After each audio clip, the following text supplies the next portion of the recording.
Olá, meus queridos. Eu não estou conseguindo parar de ler esse livro para vocês e com certeza para mim. É um livro que eu já li algumas vezes, já emprestei. Só nas minhas mãos ele tem mais de 20 anos. É um livro que é um best-seller, né? Ele já tem mais de 1 milhão de exemplares vendidos no mundo. É o livro Bom Dia, Espírito Santo, do Benihim. E eu vou estar lendo agora o capítulo 7. Mas antes eu quero pedir para você que se inscreva no nosso canal, que dê o seu joinha e que compartilhe o nosso conteúdo, tá bem? A gente vai usar esse canal para evangelizar, vai usar esse canal para conversar também com pessoas, né? Fazer algumas lives com amigos, com pastores, com pessoas, né? Que já tem uma caminhada com o Senhor e que tem muita coisa para contar, né? Para falar das suas experiências com o Senhor. Então eu peço a você que se inscreva no canal, deixe ali o seu joinha e também que compartilhe os nossos vídeos, tá bem? Então, capítulo 7 do livro Bom Dia, Espírito Santo, do Benihim. Vento para suas velas. Se você vir um bêbado do mesmo lado da calçada, atravesse para o outro lado. Esse era o conselho que meu pai dava aos filhos em minha infância na Terra Santa. Todas as manhãs, meus irmãos e minhas irmãs iam comigo até a escola católica. E aconteceu mesmo mais de uma vez. Quase por instinto, sem uma palavra, nós lembrávamos das palavras do papai e passávamos para outra calçada até que o bêbado estivesse longe. Como sabíamos que estavam embriagados? Nós íamos até ele e perguntávamos: o senhor está bêbado? Ou queremos sentir o seu hálito? Claro que não. Embora fôssemos crianças, sabíamos que estava embriagado. Tudo nele dizia que ele estava. A maneira como andava, o seu olhar, as roupas em desordem. A verdade sobre o seu comportamento ímpio era simplesmente essa. Ele estava sendo controlado pelo errado. Havia cedido à influência errada. O apóstolo Paulo não poderia ter sido mais claro do que quando disse: e não vos embriagueis com vinho, na qual há dissolução, mas enchei-vos do Espírito. Efésios 5,18. Que contraste entre a vida dissipada e a vida reta. A embriaguez, adverte Paulo, promove comportamento iníquo, mas se o indivíduo, homem ou mulher, pode ser controlado pelo álcool, quanto mais pode o Espírito Santo controlar um homem ou uma mulher. É difícil determinar quem está no controle, de modo algum. Todos os dias encontramos pessoas cujas mentes e corações estão anos-luz longe de Deus. Isso fica logo evidente. Você percebe pela sua linguagem, pelas suas ações, e como se o próprio Satanás estivesse guiando cada movimento de suas vidas. A vida cheia do Espírito. E a pessoa que tem um encontro com o Espírito Santo, quais são os sinais externos da sua vida cheia do Espírito? São vários. E a transformação é surpreendente. Além de qualquer explicação, manifestações positivas começam de repente a se multiplicar. Logo depois de dizer enchei-vos do Espírito, Paulo descreve 4 resultados distintos que você pode esperar. É o mesmo que plantar sementes no solo do Espírito e colher uma safra celestial. Você será transformado. A primeira manifestação que pode esperar de uma vida plena do Espírito é esta: seu modo de falar será diferente. O apóstolo disse que devemos falar uns aos outros com salmos. Efésios 5,19. Você pode imaginar como o nosso mundo seria incrível se a nossa conversa se parecesse com o que lemos nos Salmos? Um estudo recente mostrou que todas as palavras usadas em nosso idioma, a mais frequente é eu. Mas os cristãos, guiados pelo Espírito, têm um novo vocabulário. Ele não é egocêntrico, e sim centrado em Deus. Você de repente começa a dizer: louvai a Deus, Salmo 151. E todo ser que respire louve ao Senhor, versículo 6. Este é o segundo sinal que você deve esperar, diz Paulo. Você terá uma nova canção. Ele afirma que você irá cantar e salmodiar ao Senhor em seu coração. Efésios 5:19. É muito mais que uma nova música, é uma mudança que tem lugar no seu coração. Quando você se transforma interiormente, uma melodia surgirá espontaneamente. Eu não pretendo ser cantor, mas tenho canção nos meus lábios desde o momento em que encontrei o Espírito Santo. A terceira manifestação é que você começa a dar graças, dando graça em todas as coisas, a nosso Deus e Pai, em nome do nosso Senhor Jesus Cristo. Versículo 20. De um momento para outro, você começará a agradecer a Deus por tudo. Vai agradecer pelo que é bom, pelo que não é tão bom assim. Você reconhece que aquele que concede todos os dons sabe exatamente o que você precisa. O resultado é uma transformação de atitude. Não importa o que aconteça, você vai dizer obrigado. O quarto sinal evidente é que você se tornará um servo, Paulo diz, sujeitando-vos uns aos outros no temor de Cristo, versículo 21. É isso que significa honrar uns aos outros em amor. Seu coração desejará ajudar as pessoas. O Espírito Santo levará ao ponto de que dirá, chame a mim quando precisar, quero ajudá-lo. O que significa ser cheio do Espírito? Algumas pessoas julgam tratar-se da mesma coisa que encher um tanque de um veículo com combustível no posto, mas não é nada disso. Tenho em meu púlpito um frasco de óleo. Eu faço uso dele, como ensina as Escrituras, para ungir aqueles que se aproximam para serem curados. É como um frasco pequeno e simples, cheio de óleo de oliva, mas quando uso até o fim, ele acaba. O frasco não se enche sozinho de novo. A expressão enchei-vos em Efésios não está associada à ideia de um frasco ou uma garrafa cheia. O tempo presente no grego é usado para informar que a plenitude do Espírito não é uma experiência de uma vez por todas, mas contínua. Você já passou um dia num barco à vela? É emocionante. O que acontece com o barco quando as velas se enchem? Ele começa a mover-se. É isso que Paulo está dizendo. Ele quer que você fique cheio, não como um recipiente que fica imóvel, mas como uma vela que continua a ser enchida pelo vento repetidamente. Ele quer que você avance enquanto a brisa permanente do Espírito enche as suas velas espirituais. Quem você pensa que é? Ficar cheio do Espírito leva à ação. Isso se manifesta no meu modo de falar, em seu coração e em sua atitude e nas suas atividades.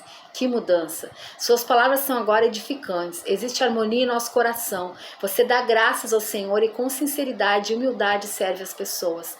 Como pode o homem ou a mulher cheios do Espírito usar palavras de baixo calão? Como ele ou ela pode ter o coração cheio de inveja, amargura e crítica? A pessoa cheia do Espírito não diz quem você pensa que é para mandar em mim, ou como Deus pode tratar-me desse modo. Esses são sinais de uma pessoa egocêntrica, vazia do Espírito e não cheia de Espírito. Quando Cristo voltou ao Pai, Ele não pretendia que você ficasse por sua própria conta. A ajuda estava a caminho. Afinal de contas, não é o seu poder ou a sua força que é importante. Não por força nem por poder, mas pelo meu Espírito, diz o Senhor dos Exércitos. Zacarias 4:6. É pelo Espírito que você tem condição para glorificar a Deus. É pelo Espírito que seu coração se enche de música. É pelo Espírito que você diz, Jesus, eu te agradeço por tudo. É pelo Espírito que você fica capacitado para dizer, perdoo você. Como o amor de Deus é derramado em nossos corações. Romanos 5:5, pelo Espírito Santo.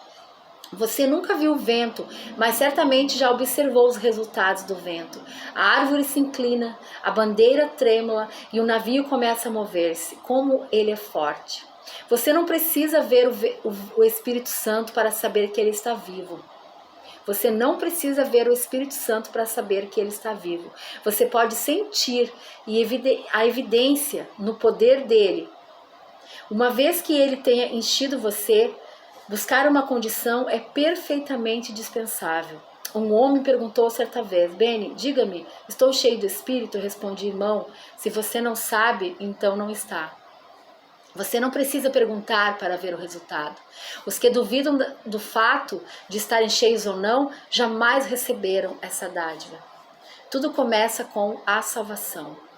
Talvez você pergunte: como me torno cheio do Espírito? Se falar em línguas, esse é o sinal? O Espírito Santo está presente a partir do momento em que você pede ao Senhor Jesus. Em que você pede ao Senhor Jesus Cristo que perdoe os seus pecados e limpe o seu coração. Se não crê nisso, é porque não compreende a Trindade. Paulo escreveu a Tito: ele nos salvou mediante o lavar regenerador e renovador do Espírito Santo, que ele derramou sobre nós ricamente, por meio de Jesus Cristo, nosso Salvador, a fim de que, justificados por graça, nos tornemos seus herdeiros, segundo a esperança da vida eterna. Tito 3, de 5 a 7. Estamos falando agora, porém, da plenitude do Espírito, com a evidência experimentada por centenas de milhares de pessoas em todo o mundo. As estatísticas são esmagadoras. Sei que alguns ainda gostam de discutir esse ponto, mas o homem que passou pela experiência jamais fica à mercê de qualquer coisa. Não vou me esquecer daqueles primeiros dias após ter nascido de novo. Eu parecia uma criança e você sabe como elas são. Então, caindo, chorando e pedindo ajuda, eu era exatamente assim. Conversei com um membro da igreja a respeito da mesma dúvida que eu ouvi desde então da parte dos outros. Estou tão confuso, ele perguntou: o que houve? Respondi: não tenho certeza se fui cheio do Espírito Santo. Ele disse: Beni, você pediu isso? Repliquei: sim, pedi. E ele então: é tudo que você precisa fazer. Como vê, eu era uma criança em Cristo, não sabia o que sei hoje. Eu realmente não sabia o que estava buscando, mas ouvi alguém dizer: o falar em línguas é tudo o que precisa. Aprendi mais tarde que falar em línguas é apenas um dos dons. Você precisa tanto dos dons do doador. Paulo escreveu à igreja em Roma, porque os dons e a vocação de Deus são irrevogáveis, Romanos 11, 29. Os dons não irão jamais abandoná-lo, mas o poder do doador pode ser retirado e será removido se o doador for negligenciado e entristecido. Nunca se esqueça do que aconteceu com o rei Saul. O Senhor disse: arrependo-me de haver constituído rei a Saul, porquanto deixou de me seguir e não executou as minhas palavras. 1 Samuel 15, 11. E quando Davi foi ungido por Samuel para tornar-se o novo rei, o Espírito do Senhor retirou-se de Saul. 1 Samuel 16, 14. Entrega. Você consertou as suas velas? Você pergunta: como devo aproximar-me do Espírito? Como posso preparar-me para recebê-lo? Eu talvez deva também imaginar você, o seu barco estando pronto para navegar, ele está em boas condições? Você consertou essas velas? Elas estão preparadas para receber o vento do Espírito quando ele começar a soprar sobre você? É o mesmo que preparar-se para o casamento. Você passa o tempo pensando e se preparando para o momento em que ficará diante do altar sagrado. A seguir faz a promessa de receber e manter a partir desse dia. Você na verdade se entregou ao seu cônjuge. É um ato altruísta de rendição amorosa. E a partir desse momento, um vínculo único de comunhão é criada e só conhecido pelo marido e mulher. Mas o que acontece quando você retira aquela parte da sua pessoa que foi entregue no casamento? Você não pode ter isso, é meu. E o que o seu cônjuge fizer, e se o seu cônjuge fizer o mesmo? Isso criaria uma barreira no seu relacionamento. A união começaria a se desfazer, a comunhão vacilaria. Só uma entrega total produz a comunhão total. Ela produz amor e compreensão. Só há um meio de restaurar um relacionamento rompido. Como a vela de um barco, você não pode permanecer tenso e preocupado. Pelo contrário, deve ser flexível e ceder, sendo novamente enchido de amor. No momento em que você no momento em que você se rende ao Senhor, Ele irá enchê-lo com o seu Espírito. Você não precisa suplicar nem chorar para obter isso. Basta a rendição total a Cristo e disposição para aceitar o seu precioso Espírito Santo. A entrega total resulta em total plenitude e a submissão total produz a comunhão total, como no casamento. Porém, você precisa trabalhar na relação a cada dia. Jesus, eu te amo. Deus Pai, eu te adoro. Precioso Espírito Santo, anseio pela tua comunhão. Se você negligenciar a comunhão num dia, será um pouco mais difícil da próxima vez. Como uma faca afiada. O que acontece num casamento quando um cônjuge ignora o outro? Depois de algum tempo, a amargura começa a penetrar o coração. As palavras começam a cortar como uma faca afiada. Em breve, a animosidade se transforma em raiva, ciúmes e coisas piores. Para muitos, isso acaba em separação, divórcio e ódio. Mas a fenda pode ser facilmente reparada. Basta uma nova entrega que tenha origem em sua própria alma e uma renovação do voto de amar, honrar e cuidar. A mesma coisa acontece quando você negligencia o Senhor. Você irá sentir amargura e raiva. A sua comunhão com o Senhor desaparecerá de repente. Foi isso que ocorreu com os filhos de Israel no deserto. Eles começaram a se queixar: oxalá tivéssemos morrido na terra do Egito, ou mesmo neste deserto. E por que nos traz o Senhor a esta terra para cairmos à espada? Números 14, 2, 3. E o Senhor disse a Moisés e Arão: até quando sofrerei esta má congregação que murmura contra mim? Versículo 27. Os filhos de Israel deixaram de dizer: o Senhor é Deus, para queixar-se. Não seria melhor voltar ao Egito? O que causou a mudança? Eles deixaram de buscar a Deus e seus corações endureceram. Antes de perceberem o que estava ocorrendo, se esqueceram de Deus. Não deixe passar um dia sem uma nova entrega ao Senhor. Paulo escreveu: mesmo que o nosso homem exterior se corrompa, contudo o nosso homem interior se renova dia a dia. 2 Coríntios 4:16. A entrega deve ser um esvaziamento contínuo, permanente do nosso eu ao Senhor. Uma vez que faça disso um hábito, começará a experimentar a perfeita união, perfeita comunhão, perfeita compreensão e perfeito amor de Deus. Creio que a vontade de Deus para você é que seja continuamente cheio do Espírito Santo.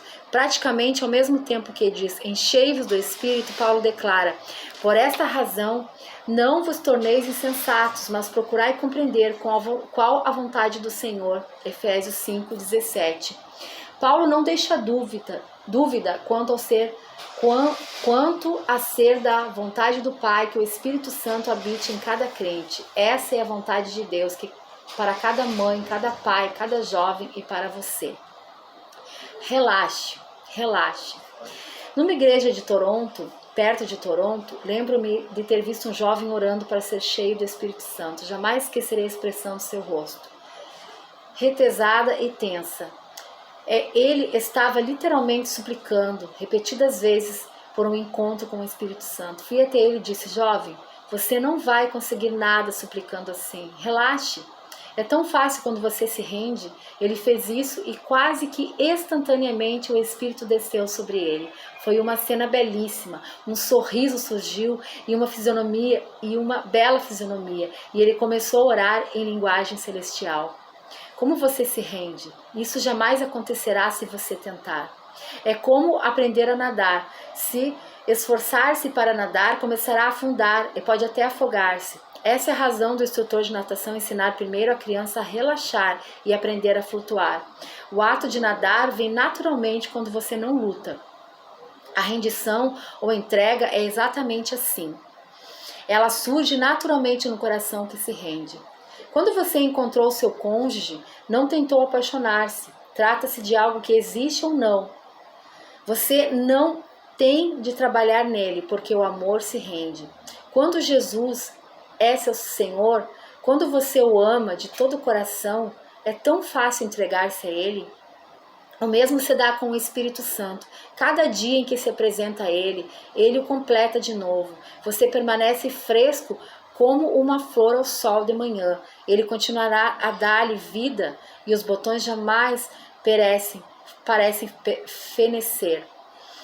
Não posso dizer-lhe como abortá-lo, mas eu faço isto. Não posso dizer-lhe como abordá-lo, mas eu faço isso. Entro muitas vezes em meu quarto, fecho a porta e fico ali com os braços levantados para o céu. Ele sabe que eu amo. Eu sei que ele me ama e estou esperando com os braços abertos para recebê-lo. Houve uma ocasião, alguns anos, em que eu duvidei desse amor. Nunca, nunca vou me esquecer disso. Foi durante um período em que estava tendo dificuldades tremendas com a minha família. Minha mãe e meu pai não tinham nascido de novo e nossa relação era penosíssima. Certa noite, em meu quarto, levantei os olhos e disse: Jesus, tu dizes na tua palavra que me amas, mas peço-te que me ames. Mas peço-te que me faças um favor, fala que me ama, e adormeci. Ao meio da noite fui acordado com uma voz que parecia torrentes de água. Só posso descrevê-la assim, como um som forte e pesado.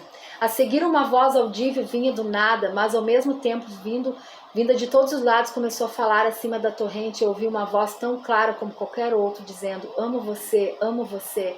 Era a voz de Jesus. Naquele momento, as paredes do meu quarto pareciam estar realmente sacudindo. Eu fiquei amedrontado, porque a presença do Senhor era tão pouco usual. Mas a partir daquele instante, jamais duvidei do seu amor. Creio que Ele nos dá essas experiências quando precisamos delas e não quando as desejamos. Muitas vezes fico em meu quarto sem dizer palavra. Mantenho silêncio total. Estou certo de que já houve ocasiões em que você não precisou pronunciar qualquer palavra para segurar alguém do seu amor. Existem situações especiais entre duas pessoas em que qualquer som que se fizesse ouvir teria destruído um momento inesquecível. O silêncio é frequentemente a melhor linguagem. Quantas vezes fico em meu quarto e de repente meus olhos se enchem de lágrimas. Um calor e beleza inexplicável inunda o ar enquanto ele começa a completar-me de novo. Como aconteceu? O que eu fiz? Não fiz realmente nada além de ficar em sua presença e render-me interiormente. Mas o que começou em perfeito silêncio continuou na forma de culto e adoração, e eu nem queria que acabasse. Quando você é continuamente cheio do Espírito de Deus, sua vida de oração toma uma dimensão que jamais sonhou ser possível, a fim de experimentar a brisa refrescante do Espírito, que enche seu coração de louvor. Você precisa saber como aproximar-se do trono de Deus em oração. Passo a passo. Os passos da oração são 7. O primeiro é a confissão. Aleluia. O primeiro é a confissão, né? Eis-nos aqui, Senhor. Nós confessamos a nosso Deus, né? Comece reconhecendo que Deus é. Abraão chamou de o Senhor, o Deus Altíssimo, que possui céus e a terra. Comece por declarar o poder do Todo-Poderoso. Elias começou sua oração no Monte Carmelo com as palavras, né? O segundo passo é aquele... O segundo passo... Me perdi aqui, gente, com o barulho do carro do vizinho. O nível seguinte de oração é a súplica. Simplesmente suplique ao Senhor. E o terceiro passo, aquele que dá mais gosto, é a adoração. Esse deve ser um período de absoluta beleza e culto. O quarto é um tempo de intimidade. O quinto é um nível de oração e intercessão. Aleluia. Mas não pense que esse é um período de alegria e adoração. Justamente o contrário. A primeira vez que fiz intercessão não estava certo de que queria isso. A comunhão acabou. A proximidade cessou. Durante esses momentos senti dor e angústia, difícil de colocar em palavras. Literalmente lutei com todas as forças a orar por minha família, amigos e ministros e até por nações. Quero advertir você, é impossível chegar ao ponto de um intercessor num piscar de olhos. Quero advertir você, é impossível chegar ao ponto de intercessor num piscar de olho. Ela não vem instantaneamente, por ser uma associação com Deus que requer um relacionamento profundo e intensamente pessoal. O Espírito Santo guia sua vida de oração passo a passo. Isso não aconteceu comigo no primeiro dia, no segundo ou no terceiro dia. Levou pelo menos 6 meses até que eu penetrasse nas profundezas da oração. A Escritura ensina que se formos fiéis nas pequenas coisas, Deus nos dará mais, e é isso que Ele faz. Ele é o Pai perfeito, o Mestre perfeito. O que aconteceu em seguida valeu o esforço. Sempre passo tempo agradecendo ao Deus, ao Filho e ao Espírito Santo. E por último, o último passo da oração é o louvor. Algumas vezes eu canto, outras falo em língua espiritual, mas do fundo do meu ser, minha atitude é de louvor total. É a forma mais pura de oração que eu já experimentei. Você pode perguntar, Beni, você sempre inclui 7 passos? Minha resposta é sim.